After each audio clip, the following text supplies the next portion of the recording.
Hi everyone, this is Stacy Sandler. Um, I have a special guest today, Sarah Kleinbart, and she and her family are victims of Child Protective Services. And my claim to fame is that I divorced an attorney who used to work for Child Protective Services, and I bring that experience to everyone, the things that I went through. One of the things that happened in my case is that my ex-spouse was indicated 4 times by Child Protective Services. 2 counts were inadequate guardianship, one was lack of medical care, and one indication was for educational neglect. Despite these 4 indications, he still has custody of our children. And so, uh, opposite of that, I bring to you Sarah Kleinbart, who hasn't seen her daughter in 3 years, and her child was removed due to false allegations of educational neglect. And I say false allegations because I'm in her house here today, and that is how this appears to me. Sarah has shown me 3-inch binders, and there's like 13 of her daughter's work product of their homeschooling. This is Sarah's bedroom, or their child's bedroom. And as you can see behind us, um, this bunk bed is filled with toys and presents and things for their daughter to come home. And the toys are from other kids in the neighborhood, neighbors, supporting community, supporting family. From around the world, people who missed their child who was wrongfully taken. So, Sarah, if you want to introduce yourself and kind of give a little background what happened. Yes, hi. I'm Sarah Kleinbart. Unfortunately, my husband Stephen couldn't be here this afternoon as something at work came up. So I'm kind of speaking for both of us. My husband and I have education backgrounds, New York State approved, New Jersey as well. We have run group homes. In New Jersey, we are certified in several fields to work with disability, medically, mentally, and multiple other forms. Long story short, our daughter was born with hip dysplasia, which means something to do with the hips not being in place, which can cause, typically, if surgery is not done, delayed walking and other walking difficulties and challenges later on in life. With our daughter, it was actually just that, but with the help of intense physical therapy, she improved tremendously. I'm not going to go into all those details. As the years progressed, she was diagnosed with autism and an ultra rare autonomic nerve disease. So when CPS came into your home, it's astonishing to me because at some point maybe I'll try and walk into the hallway of their house. It is one of the most educationally supportive homes I've ever seen in my life. There's maps around the house, there's charts, there's all these interactive things that are educational throughout this house, plus all the binders that I saw of their daughter's work product that they did while they were homeschooling. So for them to say that this is educational neglect is amazing to me. And then there was this other issue with the medical concerns. Yeah, so our daughter, we've been fighting her system for over 6 years, from when she was 3 months old, to prevent a feeding tube. By the time she was 6.5, there was no choice in the matter. It was either that or I'm not going to get into the rest. Thank God we did the feeding tube. It saved her life, and she thrived. She was eating all this timing. Her body was not absorbing half of what she ate. She also would vomit quite frequently. By the time she was 8, the vomiting stopped almost 100%. By the time she was 10, she didn't vomit anymore. She had her feeding tube from 6.5 till 9, or a little over 9 years old. And then, due to that, the school principal and someone who is like a liaison for the Board of Ed, who was supposed to help and typically does help, and that's at least the recommendation, like their qualification skills, went behind our backs, called CPS, and stated together with an extended relative that were medically and educationally neglecting her daughter, even though she was in the hospital at the time and in rehab. Fast forward, case was closed. Approximately a year later, a registered nurse and our daughter's pediatrician, Dr. Rivka Steen of Stepping Stones Pediatric, called in CPS stating that she's being educationally neglected and medically abused. The pediatrician told us in January 2016 to take our daughter to the hospital because she could not care for her in her office. We followed her instructions and she set up a trap of CPS. Fast forward, the school, Hask Center in Brooklyn, New York, decided they cannot allow our daughter to return due to the hospitalization of her missing her allergy appointment and kicked her out of school. We went down to the Board of Ed, and the Board of Ed told us we should file for homeschooling. She got approved right away.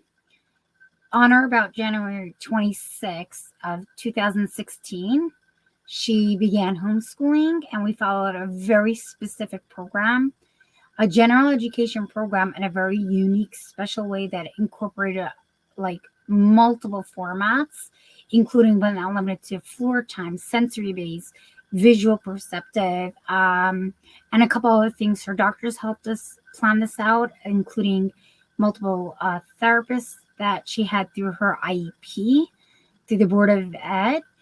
And we also hooked up with local public schools, other homeschool families, and she began to thrive. And at that point, we noticed that she didn't know her ABCs, she didn't know shapes, colors, and numbers, and she was already 6.5 years old. She was in 5 different schools, and all 5 of them kicked her out. Fast forward, she was thriving and went from literally nothing in the academics straight up to 4th grade level by the time October 15, 2018 rolled around, which was the very day that she was kidnapped. So, just for some background, I've made it known before. I am a medical health professional, and autonomic dysfunction is a real thing. In my career, I've actually seen people, which is not your daughter's situation, but I've actually seen people even need pacemakers for it, because it's a dysregulation of the autonomic nervous system. So some problems from autonomic dysfunction can be problems with urination, problems with your motility in your gastrointestinal tract, which is your peristalsis, the ability to move your food down in the right direction. So when your daughter needed the feeding tube, it was more based on the fact that her food wasn't going in the right direction. So that's why she could eat. I don't really know, and I didn't understand it. I still don't fully understand it even now. But pretty much she had a lot of vomiting. She had a bit of gagging, but the fact that she would sometimes choke and she would throw up so much. And she also had asthma, which we don't know if that triggered H. fistula, which is a hole between the 2 tracts of your lungs and your GI tract, which is how you eat and digest. I don't remember everything the doctors told us, and it's a lot of information. Long story short, the doctor, the pulmonologist, and the ENT told us that we should consult with GI, which we did, and they all agree that we should wait a minimum of 12 to 18 months to see if the hole will close. If it does not close, then they would have to do surgery without a choice. So we chose not to do the surgery and to do the purees and the thicker liquid substances and foods and see how that goes. And her vomiting slowed down, her eating got much better, and pretty much overall she did way better, and it did close on its own after 18 months. But by the time the 18-month period came for her to be reassessed, they said it had closed 3/4, that it's enough for them, that they didn't have to follow up as carefully and closely. And they knew that it would close within another couple months on its own. So when you have recurrent bouts of nausea, vomiting, and acid reflux, it also predisposes you to getting upper respiratory infections because you can aspirate the vomit or the stomach contents into your lungs. So that was another incident that your daughter had where medical was involved. Yeah, she had double pneumonia, which the medical team did not catch right away. Her fever was rising, and there was a court order in 2017 mandating to go only to the pediatrician and follow the pediatrician's guidance.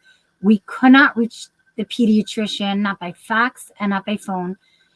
She claimed she did not have email, which we don't know if it's true or not. However, most professionals, in particular medical, in the year 2017, did do most of their operations via email, especially in emergencies. However, being we couldn't reach them, we went to urgent care and they said that something's definitely wrong, but they couldn't pinpoint what it is.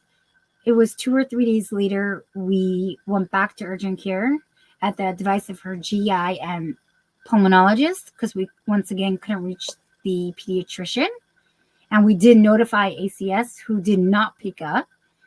And we went to urgent care, who sent us to the ER with the notation of notifying the pulmonologist and the allergist in LHA. And they confirmed that she had pneumonia. Later, that she had to go back to the ER. And they said the reason why she came down with double pneumonia was because antibiotics wasn't working, so it caused it to get worse. I don't really understand what that means to date. However, I can help with that because if not properly diagnosed at onset, aspiration pneumonia is actually one of the more problematic pneumonias to treat, and it's only treated with particular antibiotics versus just any run-of-the-mill antibiotics that you might give for an upper respiratory infection. So probably, I think that what it had happened is that the initial treating provider didn't recognize it was an aspiration pneumonia, so then it progressed because it wasn't getting the proper treatment. Yeah, she did have 2 times via intravenous, or I'm not even sure if that's the right word. Sorry. Intravenous. Where she had to stay in the ER for a few hours so that they can give the medication. I believe it was, it goes through the IV, right? Mm-hmm. She had it in her arm. So I think that's the right term. Sorry, I do not know. You're doing good. If that's what they call medically. I do know that she did have an IV line in, so I'm assuming that's how they gave it to her, in addition to IV fluids, to ensure that she doesn't dehydrate, because they said sometimes certain antibiotics do cause drowsiness and dehydration, which can also lead to diarrhea. That's how they explained it to me. I don't know all the mixes and terms or any of that. Fast forward a day or two, she landed back in the hospital pretty much for 4 days straight. We were in and out of the ER because of the double pneumonia. Intense vomiting reoccurred, and she broke out in an ultra delayed severe allergic reaction to the first 2 medications that she was given. And sometimes that did happen with her, and it was shown immediately to her allergist, who said get her to the ER. And this was already Saturday. It was late Friday Eve, and we had finally gotten through to Dr. Steen's office, and they said go to the ER, but we were hesitant to go to the ER because we didn't want them to call CPS again and say that we were neglectful because we didn't speak to Dr. Steen. In the end, they did say we were neglectful because we didn't speak to Dr. Steen. We spoke to the on-call doctor in her practice, and they blamed us. And so that we created the pneumonia, the allergy, hives and rashes, which were quite bad. I still have the pictures of it. And then they brought an emergency court hearing, and they stated that my dad could have something like joint custody. I forgot the term. Where pretty much he's allowed to get resources. He goes to the doctors. He has to monitor everything. But we as the parents could have the choice to be together with our daughter or just leave my dad and daughter together.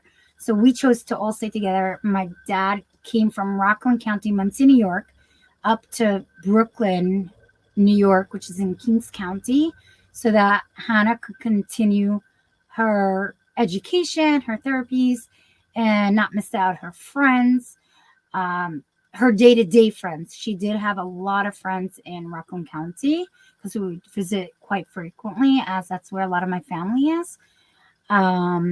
But we also wanted her to see her other grandparents who lived in Brooklyn, who she was very attached to both sets, and they would frequent us as well very often.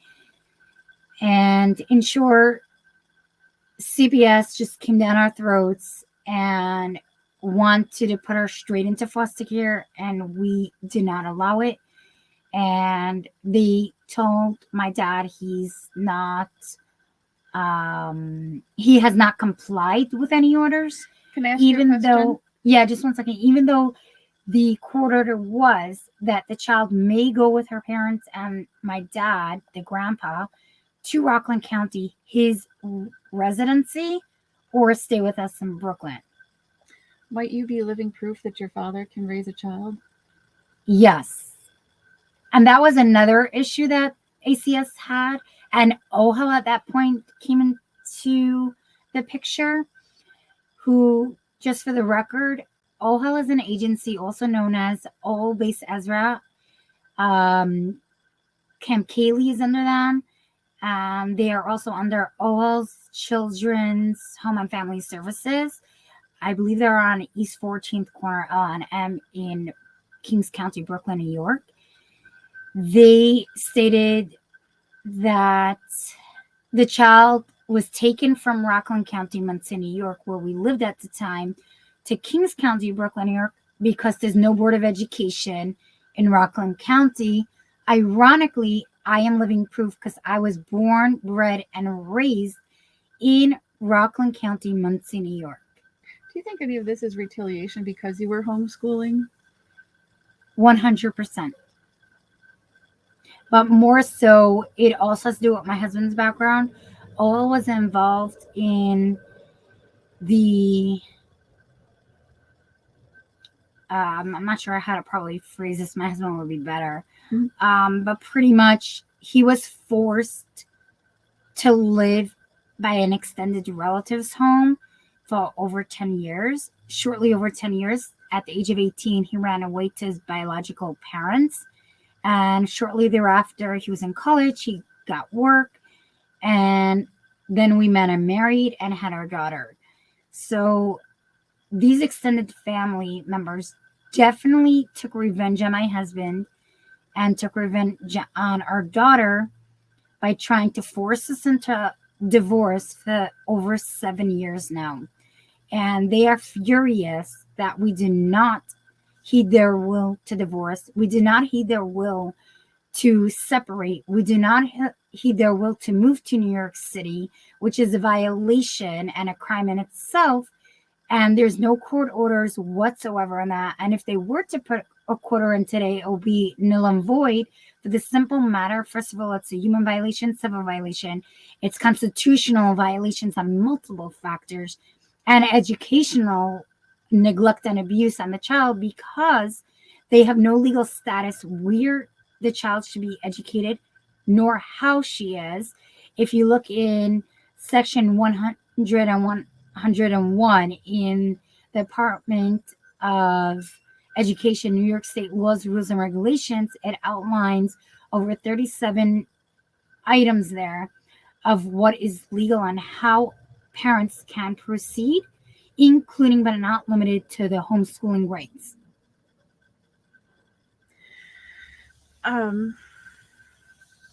Okay, so what do you think about? So it's been 3 years. Okay, been 3 years since you've seen your child. Yes, that was due to the false reporting of OHEL's worker, MB, because they're going to bash either way, but I'll say MB. She stated on March 11th on or about that of 2020 that we will see our daughter 2 days later. And behind her back, that was the last time we had any form of contact with her. Due to March 26th of 2020, she put in a false ruling into the Kings County Family Court Judge, Benderville Jr. of the 10th floor, Part 7, stating that the parents can't have any form of contact, and then told us in a text or email that we can't have any contact due to COVID-19. However, they still use that excuse to date with a newer excuse that they feel harassed and intimidated by the public who they claim are sending faxes, yet there's no form of who sent the faxes, where the faxes came from, no IP, no identification numbers, no time frame on there. It is blank, as if a random person just typed it up and threw it out there, threw it in the office, left it behind, left it on the street. And that's what they send in as quote unquote evidence to the Kings County Family Court Judge. That is not valid, number one. So it seems. Number two, the next thing that they claim why we can't have contact with their daughter, because there were people in the public who opened up a GoFundMe approximately 3 or a little over 3 years ago, and on behalf to raise legal fund fees so that it could help us out with paying and retaining multiple people, including but not limited to ADA, social workers, psychologists, mental health professionals, forensics in different areas, education people who help us out in different formats, and guiding with the New York State laws and regulations and rulings, transcripts, and the list could go on. The next thing is which is one of their newer claims, is that there is a hotline on behalf of the child, which is our daughter, Hannah. And then last but not least, which they just brought up today in Kings County Family Court, that the parents refused to go for a mental health evaluation. Truth be told, we had 4 or 5 legal, legit, valid mental health evaluations, follow all the recommendations to date of May 2nd, 2023, and they refused to accept all. The first one that was conducted was in Kings County Family Court. So you're saying that you're being retaliated on because you went public, because there's a GoFundMe, and what was the third one? Because you didn't get a 6th or 7th excessive mental health evaluation because all the others that was came back not okay. Conducted by the shrewd obsessors called the abductors and kidnappers, and they want it done their way, and they won't say how they found these mental health evaluators, where even when the judge ordered us to go to the mental health department in Kings County Family Court, we did access, and I mean thorough, and they all came searching. No, before we did the evaluation, we did a lot of research. Mm-hmm. We asked a lot of people who went there. We didn't just take the word of a judge or the word of an agency. We did our own personal research, and each evaluator we went to, we did thorough research. Their background check, they're legit, they're valid for the New York State, their credentials, that they're valid in all domains, and what gives them the right or no right to do an evaluation. We did much more than what I'm saying, like a Right. load. And they did not check any. And the two that they did check was in too much favor for Steve and Sarah and their child, Hannah, to be immediately reunited, that they couldn't, go that direction, because their thing is money, game, name, and fame, to get maximum funding from the state and the feds and maximize the potential for adoption, or the least restraining, which would be keep the child in care until 18, which is what's called long-term foster care. Long-term foster care should never be an option, especially when there's two healthy and fit, warm, loving, caring parents. So, so all your mental health evaluations came back favorable, right? And very positive. And then they want not to like just favorable. Each mental health evaluation came back more positive than the prior one. And then they want another and another. So if you were, say, in a divorce case, right, and is you against your spouse, and if you asked the court to order a 6th or 7th mental health evaluation on your opposition, then the courts would say you're fishing.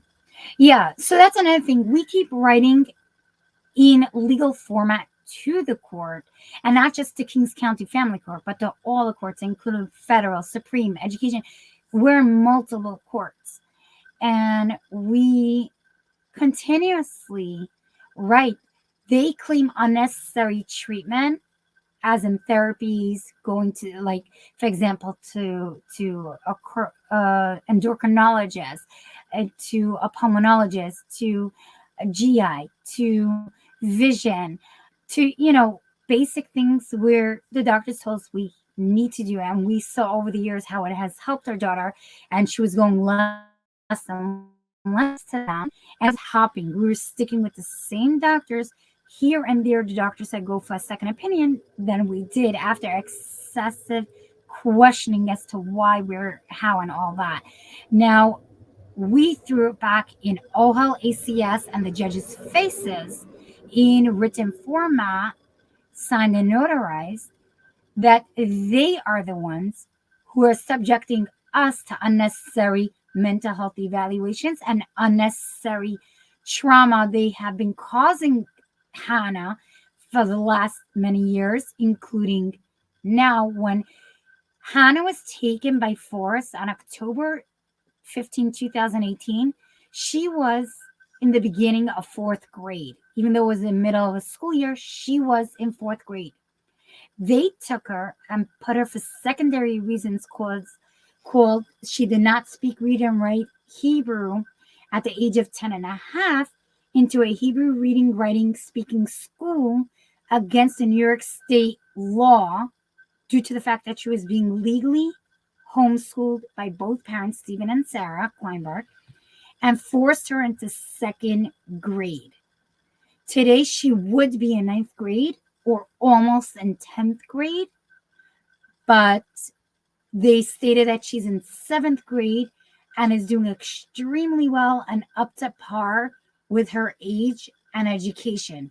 That is 100% a contradiction to where she should be. Exactly. And 100% not true. So basically, first of all, the educational neglect is, in my opinion, abundantly a false allegation when you walk through the house. And again, I mentioned already a couple times the work product that's through the house. The other issue is, I think that they were accusing you of fictitious disorder imposed on another, or one of those. Yeah. So no, they weren't accusing. They said it's a possibility of a suspect that there might be fictitious disorder opposed on another, also known as Murchison by proxy, which Dr. Bloom of the Kings County Family Court Mental Health Unit and Director stated it is highly unlikely for this to be in place, and it is not a correct diagnosis at all.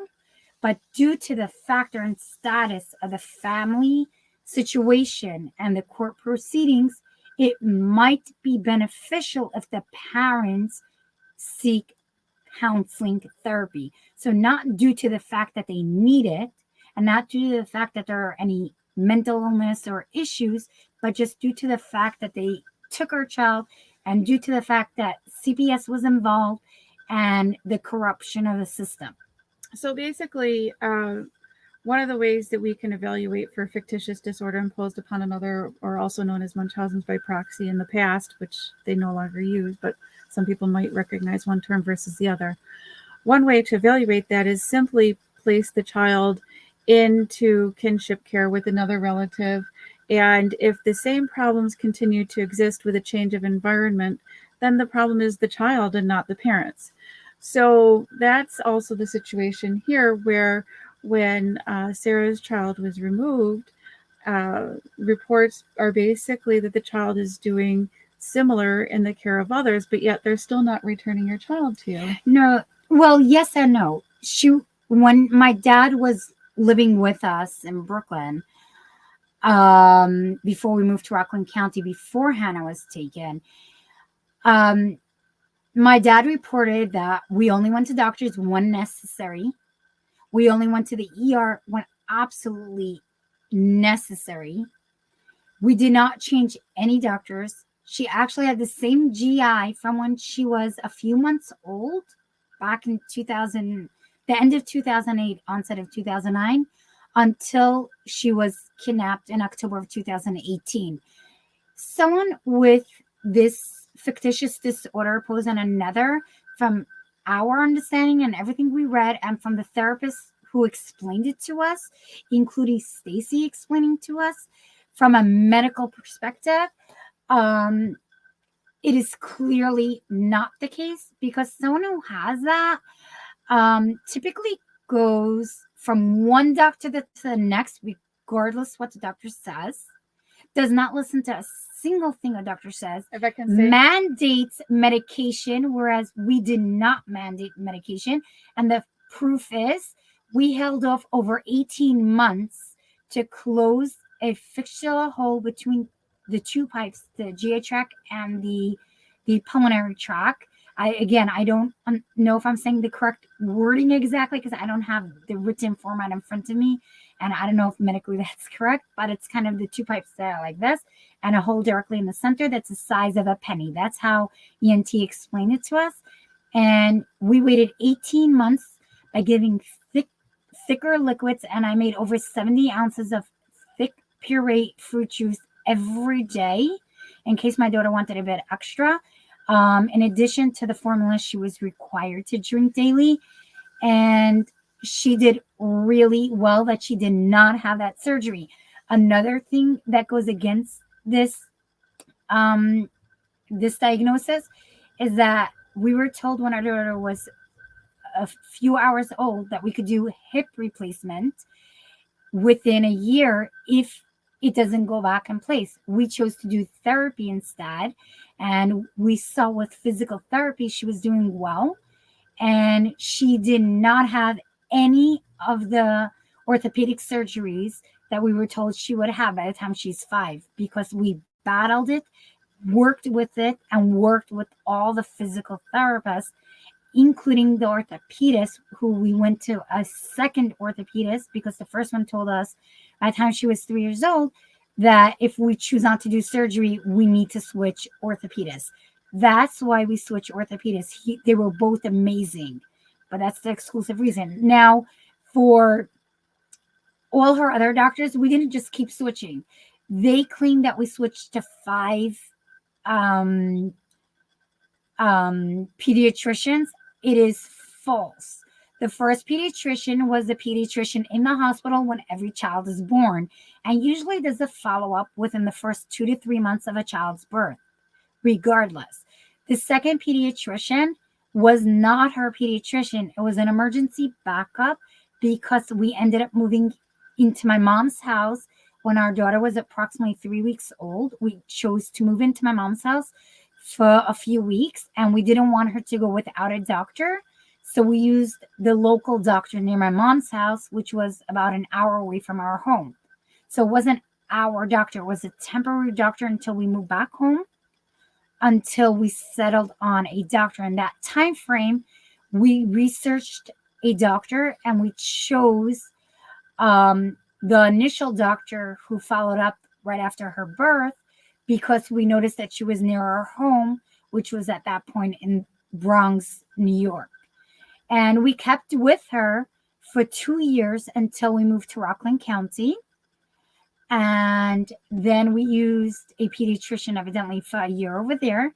And then we moved to Brooklyn and used a pediatrician for a while until she stated in 2014 that we need to switch pediatricians because she cannot handle our daughter's care, which is what led to Dr. Steen. So if you follow the pattern of where we were living, why we did each aspect, and where it was best for the child and healthy and safe wise, you see we didn't jump from doctor to doctor. She had 3 pediatricians, not 5, and it was because we lived in 3 different locations, all an hour to 2 hours away from each other. And realistically, to be honest, in my 18 years of working with families and children under the state of New York and New Jersey, I don't know any parents who travel an hour to their pediatrician for their children. It's usually within a 10 to 35-minute range. So I think what Sarah was initially describing there is typically parents, if there is such a thing as fictitious disorder imposed on another, they tend to doctor shop as soon as they feel that a physician is catching on to their manipulation. Then they'll switch to another provider and another provider, and the reasons are not as described by Sarah for her reasons that there were the changes. Yeah, so this is just one example. And the next example is, I'll try to be extremely brief, is the schooling. She started off in a regular education until she was 5.5 years old. She was in daycare when she was ready 4 or a little over 4 weeks old. She was there until she was 2 years old.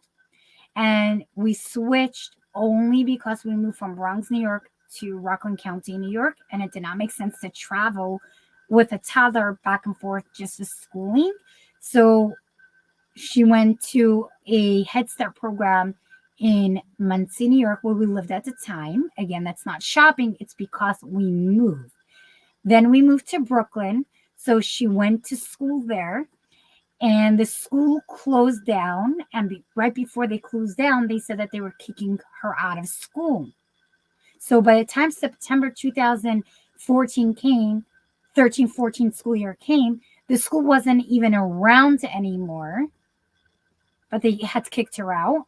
So we went to a different school, and they said it wasn't the appropriate setting. And the Board of Ed, who did another reevaluation for her IEP or IESP, stated that that school was not beneficial for our daughter and switched her to a special education program school. And they said, we have to do the initiation by going down, evaluating. We did that. By the time the middle of that school year came, we noticed that there was something wrong. And at the end of the school year, they stated that the child has to go from a 611 class setting that the Board of Ed requested to a 30 class ratio in a regular education classroom setting and school.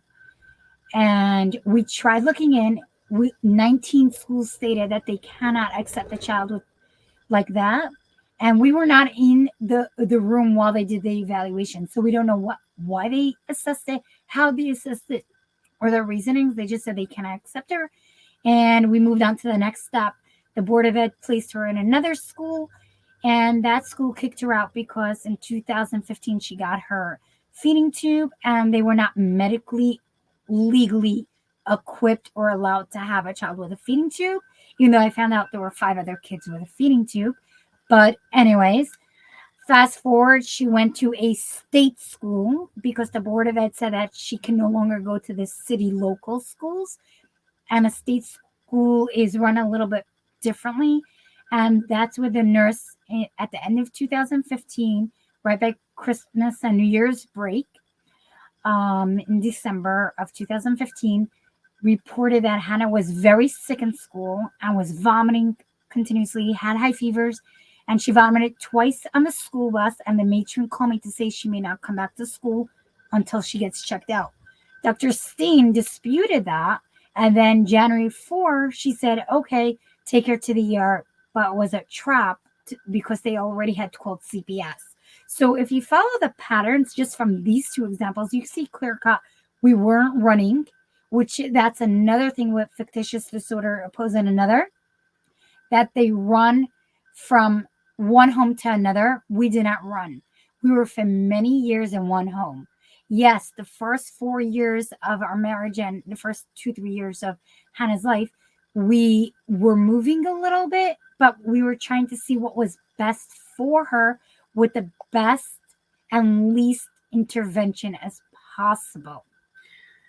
So, sometimes as a provider, I have recommended to families that they homeschool a child. A lot of times, even if a child has particularly troublesome ADHD, I'll recommend homeschooling because then the parents can catch the child when they know the child is receptive versus working on every other student's schedule. They can work individually on the child's schedule if the child has some attention difficulties. And I think you tailor your schedule to your daughter's needs as well. She started particularly early in the day because that's when you noticed she was more Well, at receptive. 6.5 years old, when she got kicked out of HASC in Brooklyn, New York, we started homeschooling because we got legally approved for it. And from January 2016, for the first 2, 3 months, pretty much my husband and I backtracked to when we were teaching, and we pulled out a couple things. We created time frames, lesson plan, and daughter, and we noticed that she couldn't really handle it. So we were speaking to educators and other professionals, ABA therapists, multiple different aspects to see how we can help her and what we can do and try it out. Being the Board of Ed told us to homeschool, and within 6 months, we noticed she didn't know what tables were, chairs were, what a classroom really meant. And that's what we focused on, to teaching her, besides the ABC and number, shapes, colors, and basic, foundation of education that you would teach pretty much in 3, 4 year old classroom. We were teaching a 6.5, 7 year old child. And by the time she was almost 8, she already started reading and writing because we adapted it to floor time, outside play. We took her to the beach very frequently, and we did different techniques in the sand, which we saw she caught on pretty quickly. We did glue. We did I forgot what it's called. The sparkly stuff, glitter. We did glitter. We did paint, and we noticed how she does in certain areas different things. That by the time we started our second year, 2017, which is the first complete year of homeschooling, starting our second year, we ended up, we already knew what she needed. We created a proper lesson plan. She started school at 7:30 in the morning. We had 2 teachers that came for her, one that we privately hired and one from the Board of Ed, who was also a SETS provider. She had multiple therapists coming in the house and out of the house, so it wasn't exclusive. Someone with fictitious disorder opponents and another will never allow anyone to enter their home. They will not allow family, friends, non-family. They won't allow especially government people in the house. We had plenty of that. We had counseling therapy. We had a home attendant. We had a nurse in the house, and no one complained. So we know that the fictitious disorder opposing another was a false in order to stage the kidnapping. In addition, they are the ones who appear and strongly seem to have these orders because they did not keep the child in the education program. They did not keep her in the homeschool program. They did not keep her in the grade she was in. They cut her off from all her friends, family, and her doctors, and they continuously jump from doctor to date. They continuously seek education items that do not belong with my daughter. They get her tutoring that the kid does not need. They give her Hebrew lessons, which is a violation of the state law if you're not doing the English subjects first. You could go to a dual education program where they teach multiple subjects and languages. Like you could teach Arabic and teach your math in Arabic, that's okay. But if your IEP says English, you may not do a dual program. That's against the law, So, which is in our case. So that's another thing that which proves that they follow in the protocol of fictitious disorder opposed to another, because they're doing everything the opposite. They're also trying to see, they were trying for 3 years to hold us in contempt for a lot of these things and for the global awareness that, first of all, was not started by us. It was done by interviews, over 1,000 court watchers, and there were multiple people from the press who were there. We found out someone from Israel, Russia, and Africa actually were in the courts, who are I forgot what they're called. They do write-ups. What are they called? They do like articles and stuff. I forgot. I don't know what they're called. So in short, they were the ones who actually exposed what went on in court and our story. So it was going firsthand from witnesses who are not allowed to testify. It got out in the public by outsiders who witnessed what went on. So these are just a few things, including they take her to medical unnecessary treatment continuously, which we did not do. so obviously you know a lot about your child. You know a lot about her education. You learned a lot of education law. Yes. You're certified to provide care for special needs children Yes. through the state.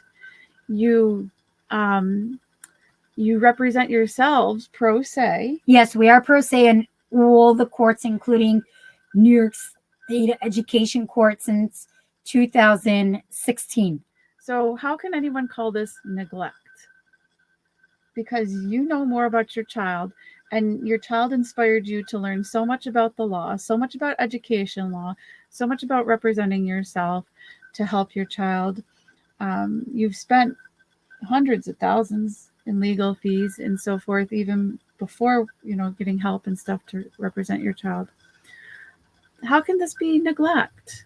This is a very wanted child. Another thing is with fictitious disorder opposed to another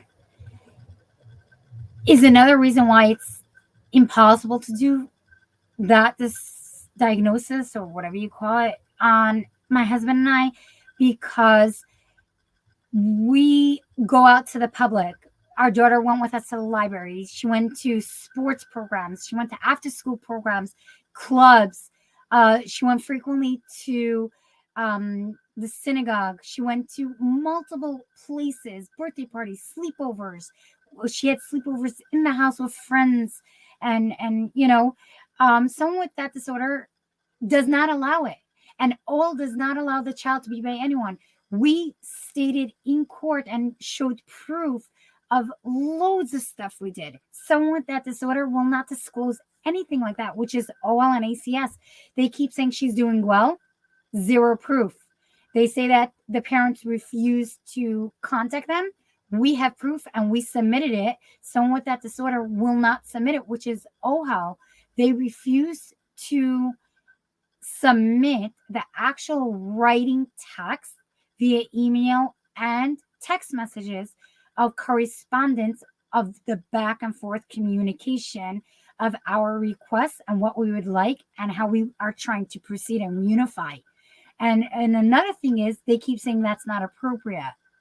So you reside in a Jewish community, Yes. right? Well, it's not exclusive to But our religion. It's heavily Jewish. It's Yeah. Orthodox. well, our like this area is kind of a mix actually. Maybe one time I'll have a chance, I'll show you around more. Sure. We don't really get time to do that. But my point is, it is a large Jewish community. Yes, it is. And when you come here, there is a large, strong bond in all faiths, not just Jewish. There's a massive Catholic, strong bond. There's Christian, there's Arabic, there's so many different kinds, and each of us help each other. But we're not just exclusive, but yes, our community is extremely tight. We help each other. We're supportive. That's what I'm getting to. And someone with fictitious disorder pose another, such as OL, are frightened little mice who scurry and scatter because they're terrified of being caught. So when I come to visit here, it's an open door policy in your home. So people are constantly coming and going. I've met your parents, neighbors, friends, neighbors, siblings. Yes, all coming and going. And uncle, some of my nieces, my uncle, some people that you take care of and send food to. You cook like plentiful, like you're cooking for a buffet because you feed so many people coming and going. So if there were any deep secrets, sorry, I don't know how to cook small, and that was another thing that actually an ACS worker in 2016 stated is not good for the child, because my husband and I don't know how to cook for less than like literally 10 to 15 people. Other people, because people come and go. No, but nothing to even do with that. Nothing to do with that. I just naturally don't know how to cook small, and that's okay. It should be a blessing. So personally, I think everything we have is an amazing blessing. And yes, Hannah does cry to come home daily, regardless of what these obnoxious, rude, despicable violators who are child traffickers to our daughter and to others. They violated every single law in the book, and they do not feed our daughter adequately. I have pictures of them, of how they dress her, and it's despicable. I would never allow my daughter to walk out like that. Never. Her hair looks horrible. So many times it smelled and reeked and was gross. Her hair was ultra naughty. It seemed like many times she didn't get a proper shower. We would never allow that. And we encourage, hygiene to its utmost, cleanliness. You don't have to be a neat freak. You don't have to be like, OCD or anything. But, basic human, neat, clean, organize as best as you can. If you're not the most organized, to the organization of your ability. God made us each different so we can help each other, not destroy each other. And OL's motive, together with social services, is to destroy, not to unify. It's 1% in the bucket that they reunify children and parents, because they have to show the state of New York that they are doing the good and they are reuniting families. But look at it honestly, 99.9, they do not do that. They try their utmost to break into your families apart, force parents into divorcing, and they forcefully adopt children. My husband and I witnessed this in OHO in 2019 and 2020. We witnessed it and heard it from parents who were forced to move multiple times by this insane agencies, and the corruption is insane. They separated twins, gave the opposite sex to the opposite parents, and then forced them to divorce and adopted them out behind the parents' back. That is what these agencies do. See, I think it's called CFS, if I'm not mistaken, in another agency in Manhattan. That is so corrupt. They all twist the wordings around, and oh my God, it is so horrible. So, anything, we got to get going here, but anything that you want to say to people that, from hindsight, that you wish you would have done, or something to protect themselves if they find themselves in this situation? So we know we were good parents. We did our uppermost to shield our daughter from hatred and all this insanity. Um, God wanted us to be known to the world for whatever reason. Prior to our daughter's kidnapping, we never posted anything online. We almost never went online. We didn't really know how to even go online. It was actually the court system who taught and trained us how to go online. It was OHO, Children Family Services in Kings County, Brooklyn, New York, who told us about all these websites and everything. So we go on them and we learned from them how to navigate the system. So it was OHO, ACS, and the court of Kings County Family who taught us how to navigate the system. So that is how we know. And we do have friends and family, and we did do a lot of court watching. So what I have to say out there is we are with you. We pray for each and every family, and we hope and pray to our utmost that all of you get your kids back. It doesn't matter if you divorce. It doesn't matter if you struggle financially. It doesn't matter if you live in poor conditions or in the wealthiest conditions. You deserve to have your kids back, and you deserve to have them wholeheartedly. And it does not matter. Don't be ashamed if you need help. Don't be ashamed if you do need therapy while your kids are at home. Don't be ashamed if you get support from other people. And definitely don't be ashamed if you need like extra cleaning help or stuff like that. Whether you could afford it or not, don't worry about it. There will always be people there to help you if you want the help. Step 1 is, do you want the help? Step 2 is, get the help. 3, stay positive, stay strong. And I thank you all tremendously. And I hope to hear from you soon. You could definitely contact me through savericky.com. There is a website there. I don't know it offhand on savericky.com that somehow helps link from there to us. And there's also a phone number. I do not know it. Oh, yeah. Actually, someone dropped it off. If you give me a second, I could try to read it off. It's 845-587-9998. Thanks to OHEL Children's Home and Family Services for bringing that to our attention, that there is a hotline, because now all of you can go to the hotline and all of you could go to savericky.com, because thank you, OHEL Children's Home and Family Services, for bringing it to Kings County Family Court Judge Benderville Jr.'s court hearings and stating that openly and publicly, and informing us of the hotline and informing us of all these websites and the savericky.com for our daughter. All right, everyone. Thank you for watching, and I hope you have a great day and things get better for you.